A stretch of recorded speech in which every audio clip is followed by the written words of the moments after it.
आज का दिन जिस तरह वी वर एक्सपेक्टिंग उस तरह नहीं गया है। पाकिस्तान ऑल आउट हो गया है 200 समथिंग पे 74 पे।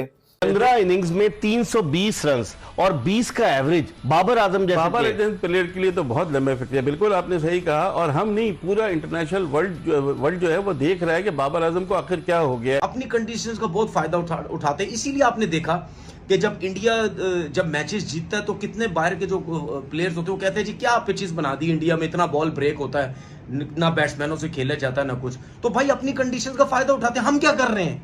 मुझे ऐसा लगता है कि एक पॉइंट जो है वो पाकिस्तान मिस कर गया है। वही बात है कि जो फ्रंट फुट की बैटिंग है पाकिस्तान की जनरली वो कमजोर है, खासतौर पे इन कंडीशंस पे। बांग्लादेश ने डोमिनेट करा है, अच्छी तरह डोमिनेट करा है, और बताया है कि उनकी जो सोच है वो एक एक लड़के पे उन्होंने रिसर्च करी हुई है।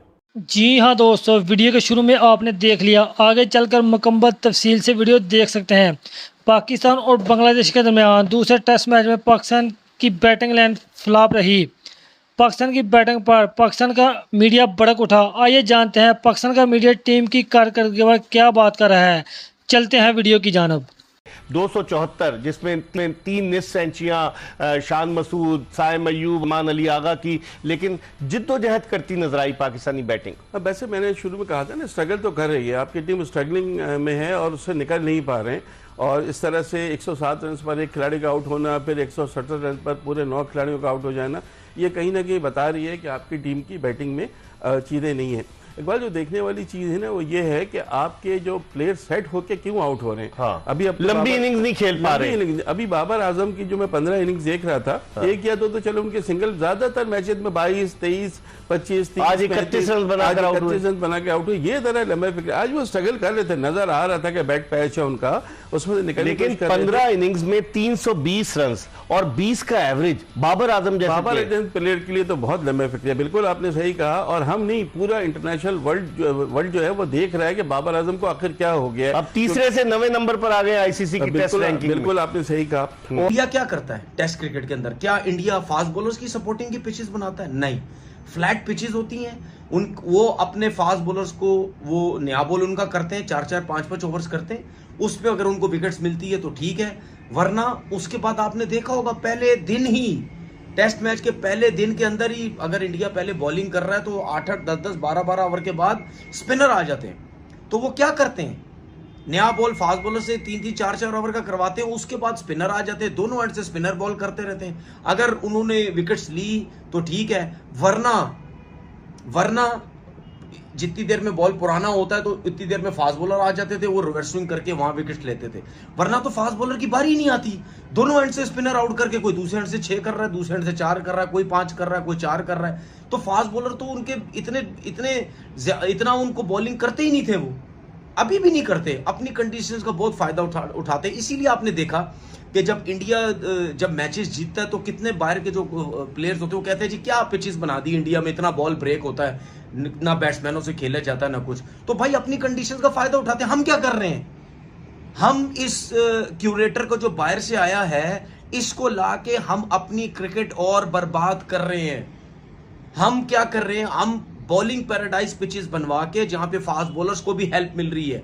स्पिनर की बात नहीं कर रहा, पाकिस्तान में जिस किस्म की विकेट बनाओ स्पिनर्स को फायदा होता है। वो बॉलिंग पैराडाइज पिचेस बनवा के बांग्लादेश जैसे बॉलर भी हमारे लिए मुश्किल बनी हुई है।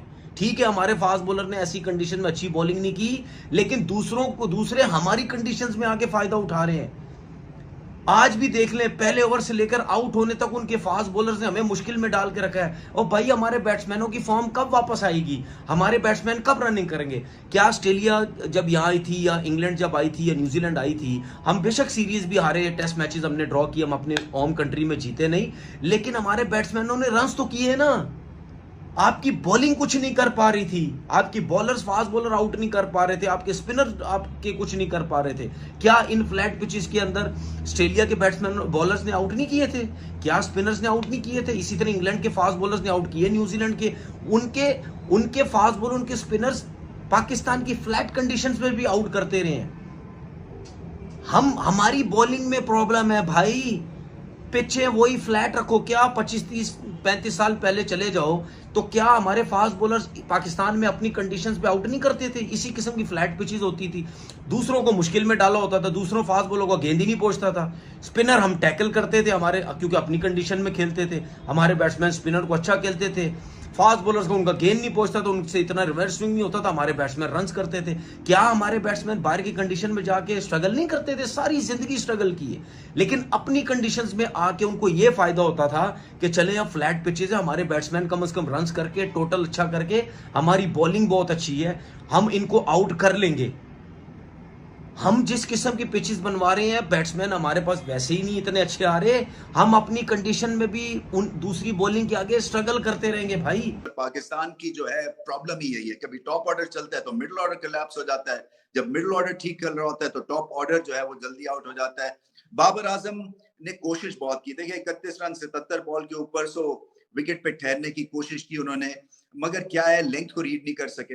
और ये होता है जब आपकी फॉर्म चली जाती है तो पहली चीज जो आप करते हैं कि लेंथ आपसे रीड नहीं होती, अगले गेंद को पीछे, पिछले गेंद को आगे, और कुछ इसी ऐसे ही दिखा बाबर आजम का भी। और वही बात है कि जो फ्रंट फुट की बैटिंग है पाकिस्तान की जनरली वो कमजोर है, खासतौर पे इन कंडीशंस पे ड्राइव नहीं सीधी लगती है, और फिर वो हाफ हार्टेड अटेम्प्ट होते हैं, और फिर इसी वजह से तिरछे बल्ले से खेलना पड़ जाता है गुड लेंथ वाले बॉल को, क्योंकि सीधे बल्ले के साथ फ्रंट फुट पे रोकने का कॉन्फिडेंस नहीं होता है। इसी चक्कर में साउथ शकील आउट हुए, इसी चक्कर में एंड पे रिजवान भी आउट हुए, और फिर टेल तो हमारी है ही नहीं, वो वैग ही नहीं करती। आपने अभी देखा इंग्लैंड का मैच जिन्होंने देखा होगा श्रीलंका के खिलाफ, उनके टेल एंडर्स छा गए, और जब फ्रंट ऑर्डर जो है वो उसमें मुश्किलात हुई तो फिर टेल ने आके और लाजवाब बैटिंग की। सो पाकिस्तान को भी ये समझना है कि टेल के थ्रू आप अगर 10-15 रन और कर जाते और 300 कर देते तो ये मैच बहुत ही इंटरेस्टिंग पाकिस्तान ने अपने हक में बना लेना था।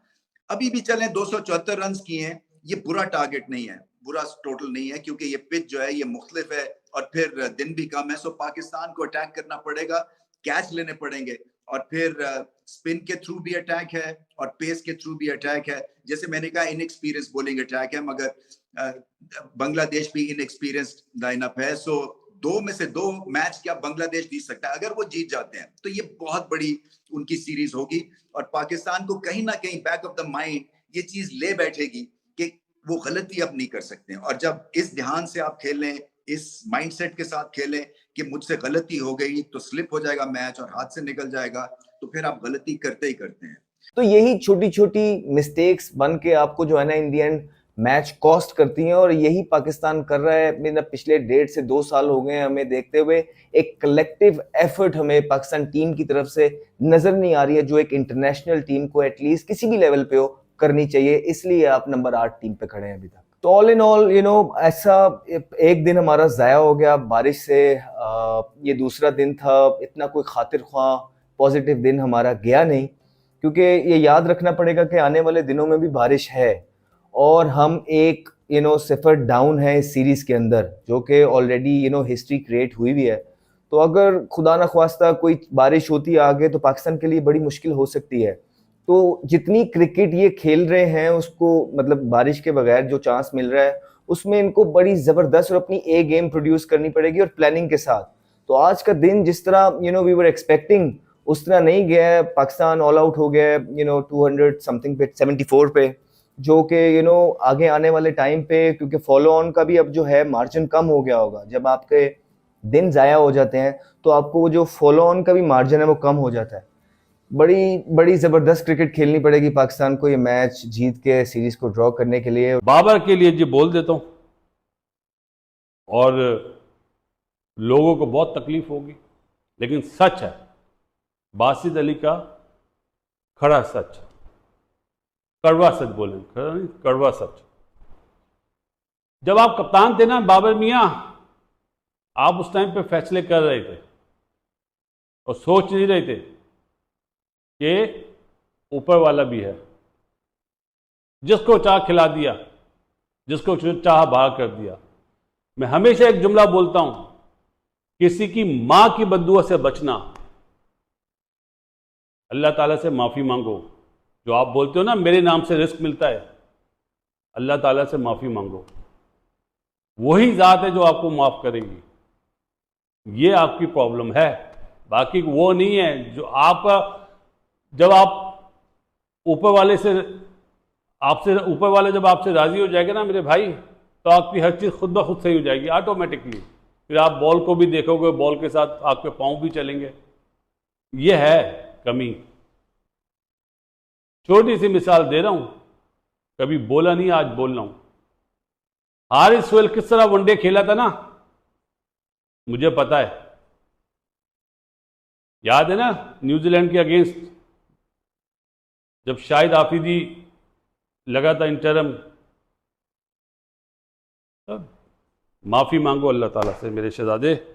जी हाँ नाज़रीन, ये थी अब तक की मालूमात। वीडियो कैसी लगी अपनी राय के साथ कमेंट बॉक्स में ज़रूर करें और चैनल को सब्सक्राइब करना मत भूलिएगा। हाज़िर होते हैं एक नई वीडियो नई अपडेट के साथ। नेक्स्ट वीडियो तक दीजिए इजाज़त। अल्लाह हाफिज़।